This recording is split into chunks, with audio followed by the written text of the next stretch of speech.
ச்சே! இவங்க ரொம்ப நல்லவங்களா இருக்கிறாங்களே! நம்ம தான் தப்பா நெனச்சுட்டோம் அப்படின்னு நம்ம நினைக்கிற ஒரு சமயத்துல, இல்ல இல்ல நான் நல்லவன்லாம் கிடையாது. நான் நல்ல நடிகன் தான் அப்படின்றத வார்த்தைகள்னால சொல்லாம செயல்ல காட்டிர்றாங்க சில பேரு. அது மட்டும் இல்லாம ஒவ்வொரு மனுஷனுக்கும் 2 முகம் இருக்கும் அப்படின்றத இந்த மாரி நபர்கள பார்த்து தான் சொன்னாங்களோ என்னமோ! இது என்னோட தனிப்பட்ட அனுபவத்துல நான் சொன்னது தான். இது மாரி உங்களோட லைஃப்லயும் உங்களுக்கு நடந்திருக்கா? உங்களோட ஒப்பீனியன் என்ன அப்படின்றத எனக்கு கமெண்ட்ல சொல்லுங்க. நம்ம ஒவ்வொருத்தருமே நேசிக்க கத்துக்கணுங்க. மத்தவங்கள மட்டும் கிடையாது. நம்மளையும் தான் நம்ம நேசிக்கிறதுக்கு கத்துக்கணும். இல்ல, இல்ல நான் இருக்கிற பிஸிக்கு, எனக்கு இருக்கிற பிரச்சனைக்கு இதுக்கெல்லாம் வாய்ப்பே கிடையாது அப்படின்னு நீங்க நெனச்சீங்கன்னா, அது ரொம்ப தப்பு.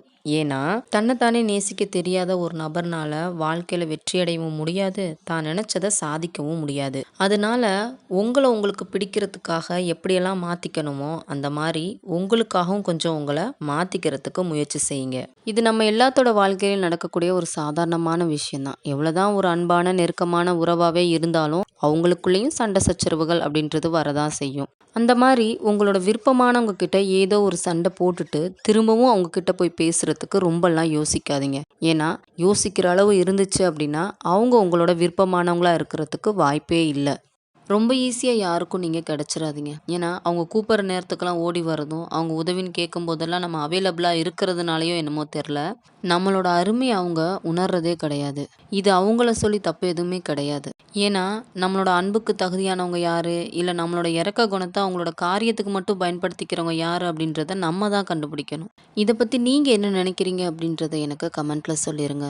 தான் நல்ல பேர் எடுக்கணும் அப்படின்றதுக்காக, தன்னை சுத்தி இருக்கிறவங்க தான்கிட்ட நல்ல விதமா பழகியிருந்தாலுமே கூட, அவங்கள கெட்டவங்களா காட்டுறதுக்கு கொஞ்சம் கூட தயங்காத உலகம் இது. அதனால நம்ம யார் கூட எப்படி பழகுனாலும், நமக்கான விஷயங்கள்ல நம்ம தான் வந்து சுதாரிப்பா இருக்கணும். அப்படி இல்ல அப்படின்னா, அவங்க செஞ்ச சில விஷயங்களுக்கும் பழிய தூக்கி நம்ம மேல போட்டுட்டு போய்க்கிட்டே இருப்பாங்க. இத பத்தி நீங்க என்ன நினைக்கிறீங்க அப்படின்றத எனக்கு கமெண்ட்ல சொல்லுங்க. நம்மளோட வாழ்க்கையில ஒரு கட்டத்துல நம்ம கடந்து வந்த பாதையெல்லாம் திரும்பி பார்த்தோம்னு வச்சுக்கோங்களேன். எவ்வளோ கஷ்டப்பட்டுருக்கோம், எவ்வளோ காயப்பட்டுருக்கோம், எவ்வளோ ஒரு அவமானம், நம்ம கூட பழகுனவங்கலாம் நம்மள எந்த அளவுக்கு உபயோகிச்சிருக்கிறாங்க அப்படின்றதெல்லாம் தெரியுது. ஆனா, இதனால நமக்கு என்ன லாபம் அப்படின்னா, இனிமே நம்ம கூட யார் பழகுனாலும் சரி, நம்மள விட்டு விலகி போனாலும் சரி, நமக்குள்ள எந்த ஒரு பாதிப்பும் இல்லாம, நம்ம நம்மளா தான் இருப்போம் அப்படின்ற அளவுக்கு மனச பக்குவப்படுத்தி வச்சிருக்கோம்.